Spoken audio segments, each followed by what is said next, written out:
Okay, Nicholas Black Elk. Can you hear me okay? Yes. Okay. Yeah. Now, when I was growing up and teaching in England, the only knowledge I had of Native Americans was from the cowboy and Indian movies and TV. And the Indians were always the bad guys. Circle the wagons, you know. When I came to Idaho, I discovered we were just down the road from a reservation. But again, my contact was fairly minimal. We occasionally went to the Showband Festival. I read a little about Native history and culture. And then in the year 2000, I was asked to teach at a small private school at Fort Hall. And I found myself then immersed in the life and the culture there. I even audited a course at ISU on Native American religion. I remember one day I was in my car driving down to the tribal headquarters, and you know the bustles that the male dancers wear? I had one of those on the seat of my car, and I thought, you know, I've come a long way from London. Somewhere along the way, I became acquainted with this book, a very famous book, Black Elk Speaks by John Neihart. Only recently I had a reaction to it similar to that of Damien Costello, who some of you may know he writes in the NCR occasionally. He's also an international expert on Black Elk. And he said this in an article he wrote in US Catholic. Good book. Did you know he was Catholic? You never know what questions will mark you for life, but there was no doubting the impact of this one. I had just walked into a required theology class the fall semester of my junior year. On top of my school books, I had Black Elk Speaks, which I'd been rereading for fun. Catholicism was about the last thing I would have associated with Nicholas Black Elk.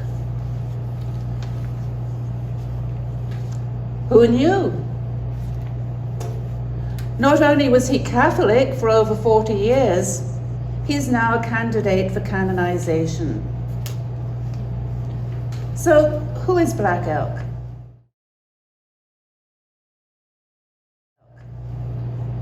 In 1931, he related his life and the Lakota culture and rituals to John Neihart, who aimed to make a record of what he saw as a vanishing way of life. It resulted in this book, Black Elk Speaks. It told of Black Elk's vision at the age of 9 and its consequences. There were epic battles, there were healings, and the book ended with the massacre at Wounded Knee. And it left the reader with a picture of Black Elk as an old man, blind, disillusioned. Now, this book became extremely popular in the 60s and 70s, and it remains so today. I believe Scott had to read it at some point, right, Scott? Yeah. But the book only tells half the story. The massacre at Wounded Knee was in 1890. Black Elk died in 1950. So, what's the rest of the story? Today, what I want to do is cover his whole life story and why he's a candidate for sainthood. And while I was preparing this, I figured I'd got enough material for 3 hours. But as we've only got 40 minutes or so, I'm going to have to be brief. So I might have to kind of condense and miss some stuff out. But see, I'm going to recommend a lot of books that you can read. Most of what we know about his early life comes actually from this book and from some family members and acquaintances. The latter part of his life comes to us from family and friends, especially his daughter, Lucy Looks Twice, and the records and the impressions of the Jesuits who worked on the Pine Ridge Reservation in South Dakota. So now the first half. Black Elk was born in either 1866 or 1863. The date's uncertain. His daughter and a close friend of his say 1866. Some of these books tend to favor 1863. The records at Holy Rosary Mission say 1865. So somewhere around there, okay? According to Neihart, he told him he was born in December, but his mother said he was born in July. Now, the anomaly is usually explained by December being when he was reborn, when he was baptized Catholic. He was a member of the Oglala band of Sioux. His father and his grandfather before him were medicine men, also called Black Elk. His mother was Mary Leggins Down. When he was 5, he first heard voices. It was like someone calling, and he thought it was his mother, but no one was there. Actually, when I read this, I was reminded of the Old Testament of Samuel. One day he saw a kingbird that said, "Listen, a voice is calling you." He saw 2 men coming down from the clouds, singing, "Behold, a sacred voice is calling you." But then they disappeared. At the age of 9, he had his great vision. He was still hearing voices, and one day a voice said, "It's time. Now they are calling you." Next day he began to fall ill, and he lay sick in the teepee when the vision began. It's very, very complicated. It involves horses, other animals, the 6 grandfathers who represent the 4 directions, the sky, and the earth. At one point, he sees that he's actually the 6th grandfather. The 2 roads, the red road of good and the black road of trouble. He was taken to a high mountain at the center of the earth and shown the sacred hoop of the nations and the hoop of his people. In the center of this was a holy tree, which he would make flower. He was given various items, which marked him out as a medicine man and as a warrior, one who would save his people. He understood that all should live in peace and harmony. And if you look at your handout, you'll see right up in the corner at the beginning, there's a small extract from that vision. "I was standing on the highest mountain of them all, and round about beneath me was the whole hoop of the world. I was seeing in a sacred manner the shapes of all things in the spirit, and the shape of all shapes as they must live together like one being. And I saw that the sacred hoop of my people was one of many hoops that made one circle, wide as daylight and as starlight, and in the center grew one mighty flowering tree to shelter all the children of one mother and father. And I saw that it was holy."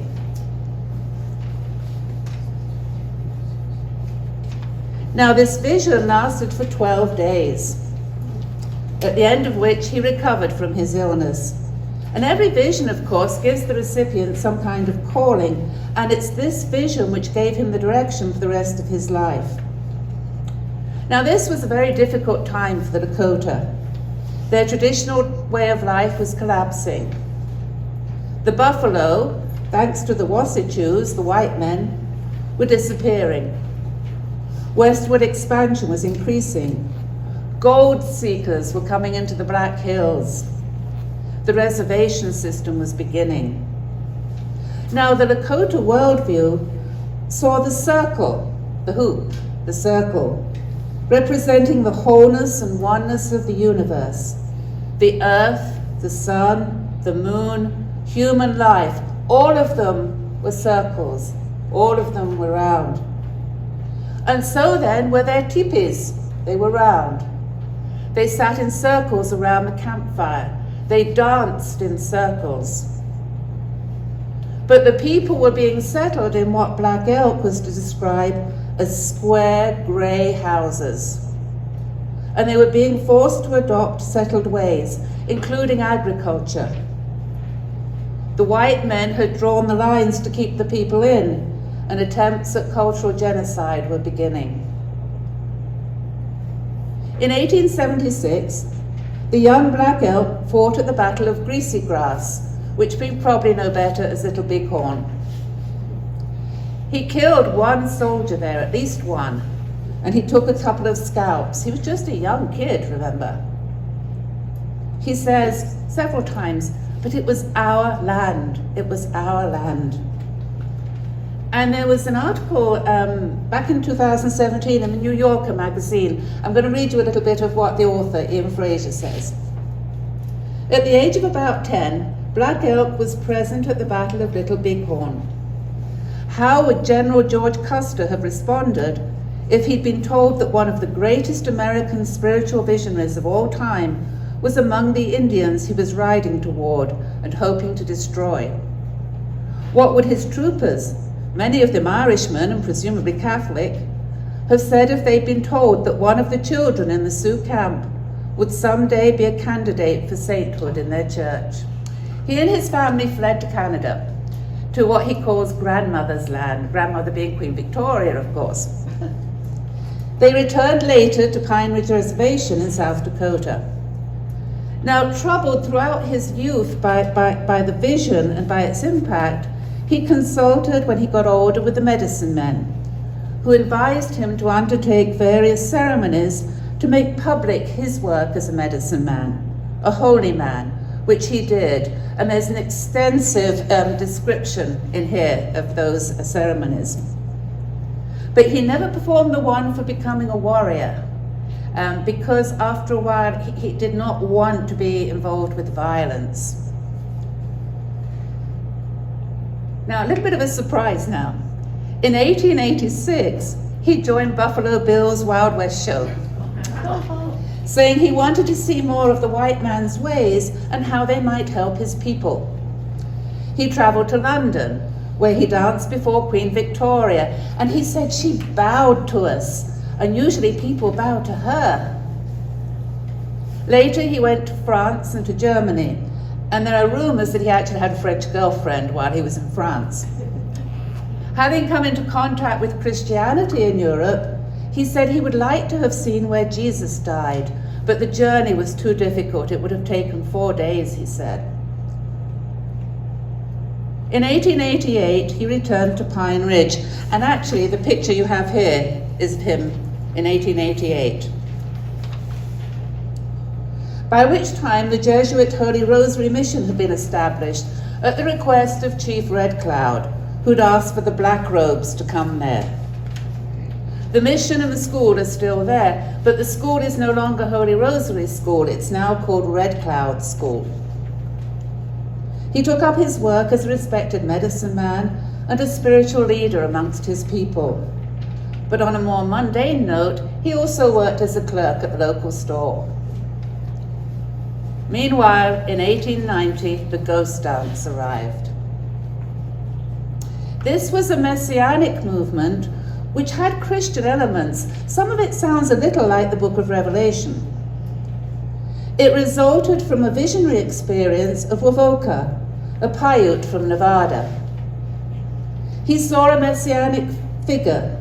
He learned the earth would be renewed, the buffalo restored, the dead ancestors restored to life, misery and death would end. He preached, be good to one another, do not lie or steal, be at peace with the white man. Perform a dance for 5 days at a time to bring about these changes. Now, he was influenced both by the Presbyterians with whom he worked, and I think for a while lived with a Presbyterian family, and also by passing Mormons. The practice spread like wildfire because it represented for the native people a religious means of enduring the hardships that they were undergoing. There were local variations. One of these was the wearing of ghost shirts to protect against harm. And there are several suggestions of how these came into being. One that several scholars have mentioned is they think they were actually influenced by the Mormon temple garments, which are also worn to protect from harm. Some dancers experienced trances, visions, visited dead friends and relatives, hence ghost dance. It became extremely popular at Pine Ridge, and Black Elk took part, experiencing a vision. This is what he says. He saw 12 men coming towards him, and they led him to the center of the circle. He saw the holy tree again. But that was not all I saw. Against the tree there was a man standing with arms held wide in front of him. I looked hard at him, and I could not tell what people he came from. He was not a Wasatchew, and he was not an Indian.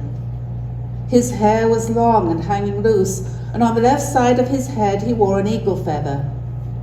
His body was strong and good to see, and it was painted red. I tried to recognize him, but I could not make him out. He was a very fine-looking man.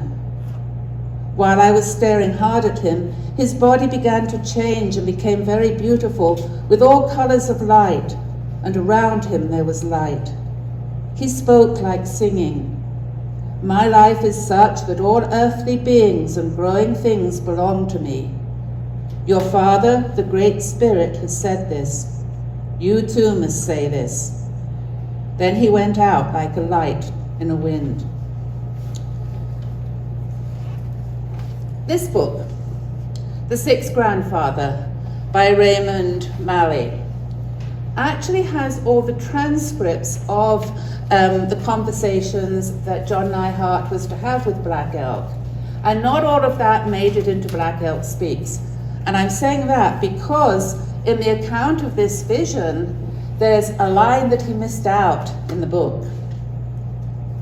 I looked at him, his body began to transform. His body changed into all colors. It was very beautiful. All around him was light. He disappeared all at once. It seemed as though there were wounds in the palms of his hands. And then later on, and this is not in the book, it seems to me, thinking it over, that I have seen the Son of the Great Spirit himself.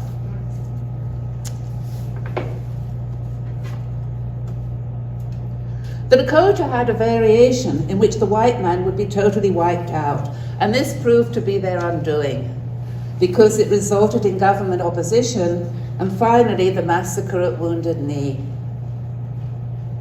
And there's a very vivid description of the aftermath of the massacre that Black Elk gives in this book. And Black Elk Speaks ends there.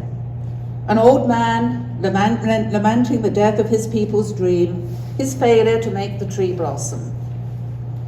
But see, this is only half the story. The rest we glean from mission records, the accounts of the Jesuits, some of his contemporaries, and especially from his daughter, Lucy Looks Twice. Black Elk served his people as a holy man. He married Katie Warbonnet, who was a Catholic, and they had 3 sons, all of whom were baptized, only one of whom, Ben, survived to adulthood. Black Elk at this time owned several cattle and chickens, and they grew their own produce. Memories remained of the promises of the now outlawed ghost dance movement, and Christian practice, seemingly a natural progression from there, made inroads on the reservation. Black Elk had encountered Christianity in various forms in Europe. He also lived in proximity to the Jesuits and was familiar with Catholicism. Moreover, a friend of his kept urging him to convert, to become Catholic. In 1903, Katie died. And the following year, he had some kind of conversion experience. The story handed down is pretty dramatic, but no one really knows if it actually happened this way. The story is that he was called to a young boy who was very sick to come and to heal him. And he took his herbs and his drum and off he went. And when he got to the teepee, he's doing his healing when one of the Jesuits arrives. And the boy apparently had been baptized Catholic. And supposedly the Jesuit said to Black Elk, "Get out." He threw him out with all his belongings. And then he tended to the boy. And Black Elk sat very dejected by the side of the teepee. And when the Jesuit came out, he consoled him and he said, "Come with me," and he took him to the mission. Well, this story actually doesn't kind of jibe with the characters. Black Elk was a very strong person. The priest involved was a very gentle, kind person.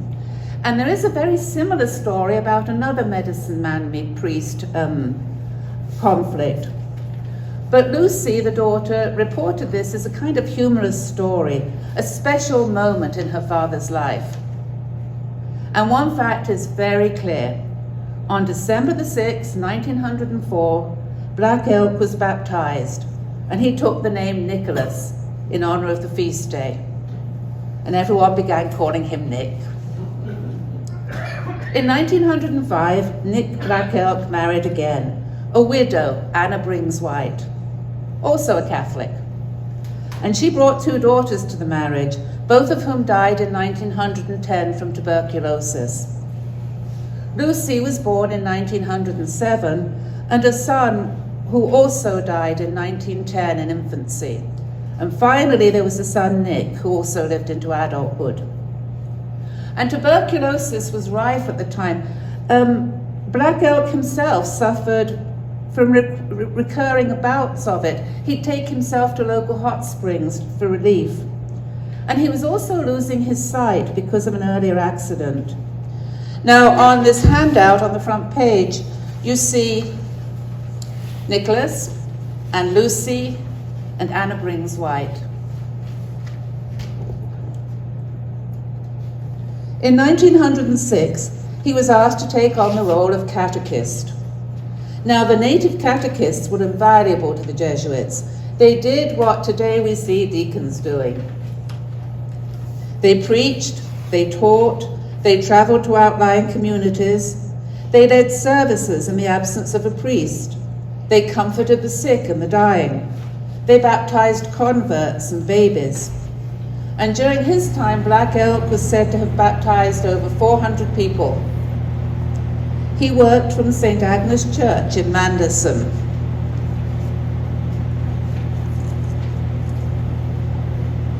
Lucy says, right after his conversion, he went back and was supposed to take care of the Manderson district. He gathered all his friends, called a meeting, and asked his friends and relatives to help him build a place, a little house in which to have mass when the Father comes. Somebody donated a horse to them, a workhorse. They traded it for logs. They then built the first St. Agnes Church, a meeting house. It wasn't too big, but at least they had something ready for the priest. And so that's where my father started, right from that little log house. He was the first catechist of St. Agnes Chapel. You'll see on your handout, there's a picture of St. Agnes Church, which was built as a proper structure in 1911. Though his sight was bad, Nick Black Elk taught himself to read the Lakota Bible, and he knew whole passages by heart, which he frequently quoted. And so at this point, let those who knew him tell the story. First of all, Lucy. Sometimes he'd be in bed, and somebody would come saying there was a person dying who wanted to receive the sacraments. So even at night, he'd go and pray for them. If they were already baptized and had been receiving the sacraments, he would call for the priest in the morning. Lots of times he'd have to ride to Holy Rosary Mission, 13 miles distant, on horseback, in order to get a priest to come and administer the last rites to a sick person. During the times he was home, he'd go on sick calls or have prayer services for other families. When someone needed to be baptized, he would call the priest, or if there was a mass, he would serve it. On Sundays, when the priest couldn't make it for mass at a particular chapel, the catechists were trained to read scriptures, put on a prayer service, and make a sermon. My father did these things and learned all the prayers by heart. And in lots of cases, when the priest was not there, he administers baptism. Also, in 1916, one of the Jesuits, Henry Westrop, wrote a pamphlet about missionary notes from Pine Ridge, and this is what he says. Many of the younger men who are capable are given duties as catechists, and many of them are and have been faithful companions for years, gladly abandoning wife and family for weeks at a time to help the missionary in his work. One of the most fervent of these is a quondam ghost dancer and chief of the medicine men. His name is Black Elk. Ever since his conversion, he has been a fervent apostle, and he's gone around like a second St. Paul, trying to convert his tribesmen to Catholicity. He has made many converts. At any time of day or night, he's proved himself ready to get up and go with the missionary. On any occasion, he can arise and deliver a flood of oratory. There are pictures of him actually preaching with everybody sitting on the ground around him. Apparently he was a great preacher. Though half blind, he has by some hook or crook learned how to read, and he knows his religion thoroughly.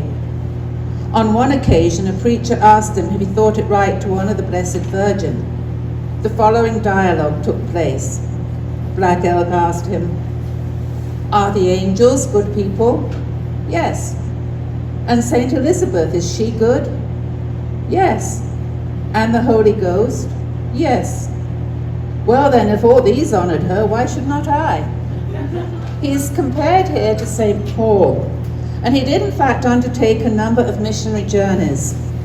He himself said in a publication circulating at this time, "I have seen a number of different people, the ordinary people living on this earth, the Arapaho, the Shoshone, the Omaha, the tribe living in California and Florida, the Rosebud, the Cheyenne River Sioux tribe, the Standing Rock, and our own, the Oglalas.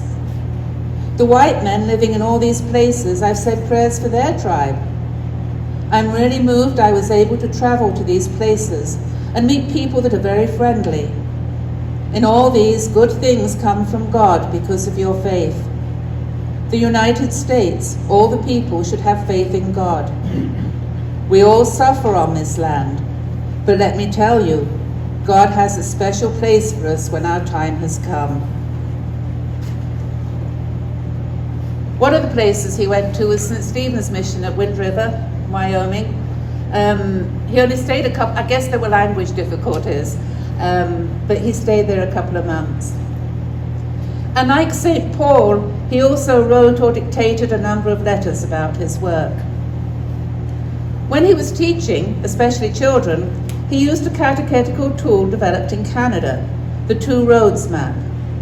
This was a strip of paper depicting salvation history with two roads, one leading to heaven and one leading to hell.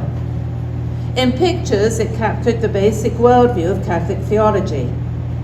It also showed in the middle a black ladder with all the Old Testament period, and then a red ladder for the New Testament. And interestingly, many of the references in the Great Vision correspond with this picture catechism. Traditional Lakota spirituality symbolized the virtuous life as being on a good red road, which Black Elk saw in his vision. He told Neihart that he'd been appointed to be an intercessor for his people, bringing them along the good red road. Did the holy man weave into his account of the vision elements of his biblical and catechetical work? Certainly much of what he says has biblical echoes. Damien Costello, in this book, actually goes through looking for biblical references that correspond in the vision. I think he goes a little too far at times, but it's an interesting exercise. And this brings us to John Neihart. By 1930, Black Elk had retired from his role as an active catechist.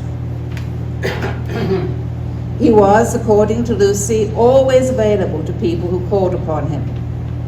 John Neihart, a writer and a poet, arrived at Pine Ridge looking for an elder who would tell him about Lakota history and culture. He was directed to Black Elk.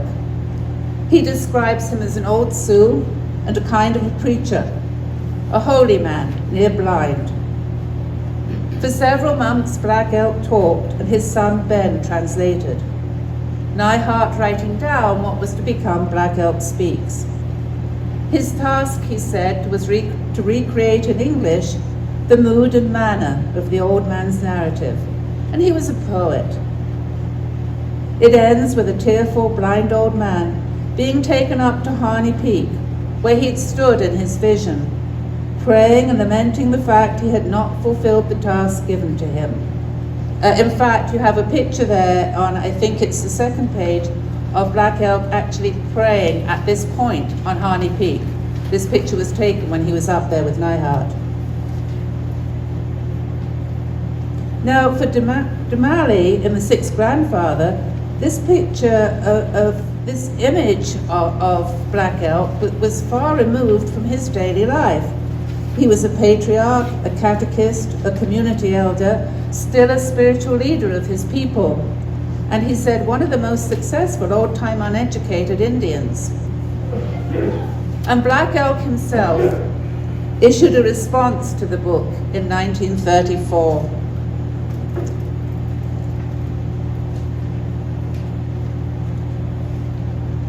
This was written on January the 26th, 1934. Black Elk speaks again, the last word. I shake hands with my white friends. Listen, I speak some true words. A white man made a book and told what I had spoken of olden times, but the new times he left out. So I speak again, a last word. I'm now an old man. I called my priest to pray for me and to give me holy oil and the holy food, the Utopi Wakan. Now I will tell you the truth. Listen, my friends. In the last 30 years, I'm different from what the white man wrote about me. I'm a Christian. I was baptized 30 years ago by the black gown priest called Little Father. After that time, all call me Black Elk. Most of the Sioux Indians know me. I'm now converted to faith in God the Father, the Son, and the Holy Ghost. I say in my own Sioux Lakota language, Our Father who art in heaven, hallowed be thy name, as Christ taught us to say. I say the Apostles' Creed, and I believe every word of it. I believe in 7 holy sacraments of the Catholic Church. I myself now receive 6 of them: baptism, confirmation, penance, Holy Communion, Holy Marriage, and extreme unction. I was for many years a regular companion of several missionaries, going out campaigning for Christ among my people. I was nearly 20 years the helper of the priests and acted as the catechist in several camps. So I knew my Catholic religion better than many white people. And so it goes on. He's shown at the end of the book, lamenting he's not made the holy tree bloom. But Lucy said actually he'd come to see the tree as being the Christian faith, which of course he had made bloom, although at the end of his life he seemed to think he hadn't been very successful. In fact, at one point he's lamenting that the young people now don't follow the faith as they should, which sounds very familiar. As a result of the book, his vision and the Lakota culture, the Lakota rituals, the Lakota history have been made known across the world. And Steltenkamp, his biographer, suggests that something rather than just chance might be at work here. In 1936, he and his family started working the summers in the Duhamel pageant in Rapid City. It was a popular tourist attraction where they danced and enacted various ceremonies. They were not actual rituals, but they were an educational tool for tourists who wished to know more about Lakota culture. He also performed at Mount Rushmore. There's one story that at one point he was supposed to go up in a cable car up Mount Rushmore, and he said he was going to sing. And when he got to the top, he'd been very silent, and they said, "Why weren't you singing?" He said, "I was too scared." Sometimes you see a picture of him as this one in the headdress. That comes from the pageant times. In 1941, Anna died. Her obituary stated that even during the last years, when the couple had been enfeebled by age and illness, their home had been a mission center where people gathered to pray and sing hymns. Black Elk still went to Mass when he was able.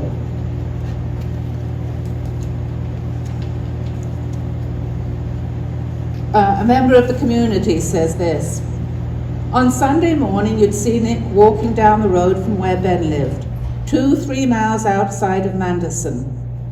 In wintertime, he didn't hardly come, too cold. But summertime, spring and fall, he'd be walking. He was old, so he got an early start and wouldn't catch a ride. Every Sunday, he'd join up with John Lone Goose right around where the store is now, and they'd say the rosary together. One would begin and say Hail Mary, the other would finish the prayer. By the time they got to church, they'd said the whole thing. It's been pointed out the church and the store were fairly close to each other, so they must have walked very slowly because he was a very old man. In 1947, Joseph Eats Brown visited him, and he wrote this book, The Sacred Pipe, in which Black Elk related to him the 7 rituals of the Lakota. Dumali suggests that, in fact, there are not a specific number of rituals, but Black Elk structured them as 7 to correspond with the Catholic 7 sacraments. The first chapter deals with the bringing of the sacred pipe, which the Lakota used and still use, of course, in prayer and in ritual, brought by a young woman who interestingly, at one point in the story, tramples on snakes. Among Catholic Lakota, it seems, this woman parallels the Virgin bringing the child Jesus. In fact, on the 3rd page of your handout, you have a picture taken by Brown of Nicholas Black Elk in 1947, very old man, and you can't see it too well, but he's actually holding a pipe.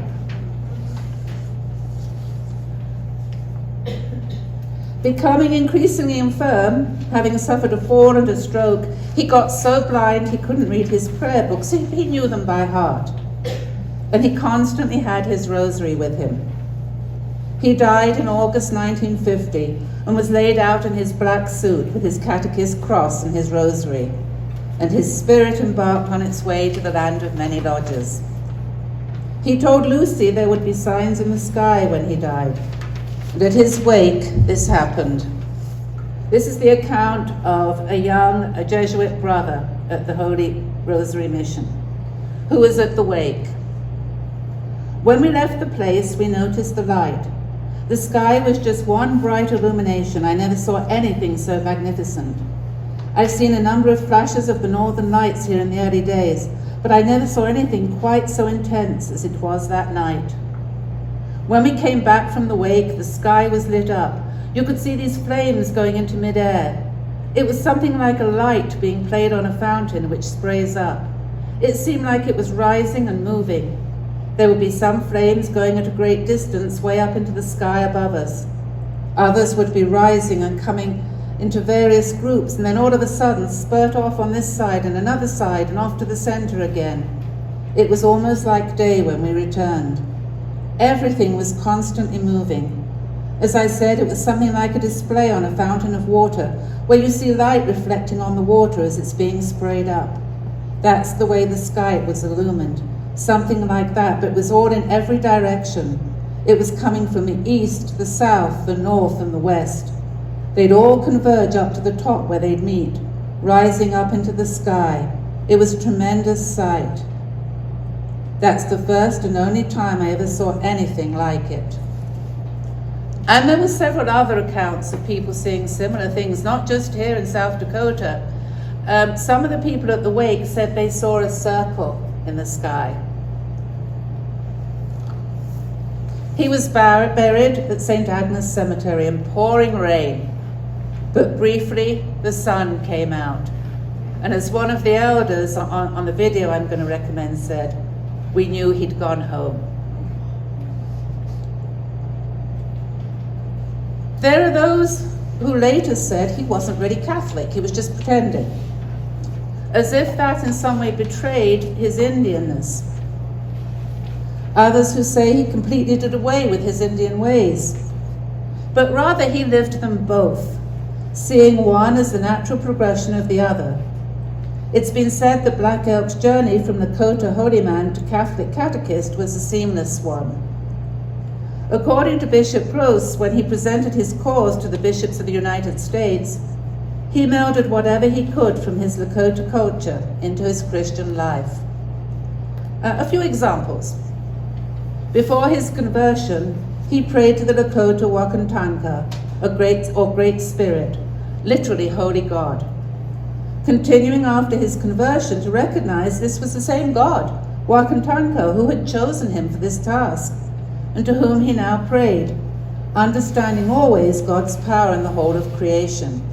He said, "Ever since Wakantanka gave light to my heart, it stands in light without end." And interesting, the Jesuits in 1928 at the mission school actually said, 367 Sioux Indian boys and girls are being taught to know and love Wakantanka, the Great Spirit. It's not clear to what degree he did away with Lakota ways, if indeed he did so, and he probably didn't. Lucy says after his retirement, he would pray with the pipe. He recounts an experience in the sweat lodge at one point. He was seen and heard on occasion singing and praying to avert bad weather, or singing a death song before the passing of a relative. Lucy says, moreover, he and Father Bouchel would talk. They talked about my father's visions and the sun dance and all the Indian ceremonies that my father said were connected to Christianity. My father said we were like the Israelites, the Jews waiting for Christ. He said all the ceremonies were connected. And then she goes on to explain that he compared the sun dance to Christian practice. And there's another example that kind of appealed to me. The Wanaga Tipi, or spirit lodge. When a family member died, some of their hair was hung in a teepee with a pipe. And the teepee became a special place, a sacred place of prayer. And he compared this to a church where the sacrament resided, a Wagana tipi in which our Lord is present. In his book, Nicholas Black Elk, which is this one, John Sweeney says, Black Elk shows how it is possible to maintain two profound identities at once for the good of both. Now, in 2012, Kateri Tekakwitha was canonized. In fact, way back, Black Elk had signed a petition for her canonization. And a grandson of Black Elk, George, the son of Lucy, was present in Rome. And he asked why the same could not be done for his grandfather. A petition was raised with over 1,600 signatures and given to the Bishop of Rapid City. And in November 2017, he addressed the meeting of the US bishops, formally presenting the cause, which has now been forwarded to Rome. Black Elk being declared a servant of God. I have here, in fact time's getting short, I do have here, and you can find this on the Rapid City website, the presentation the bishop made to the Assembly of Bishops. I'll just read the last little bit. The Church's special recognition of Black Elk's saintly life will provide the Indian faith community and peoples everywhere the example of a very special person, whose presence to others is worthy of imitation. As a model, he showed how Native American culture could enrich the body of Christ, integrating the two traditions, thereby bringing richness to both.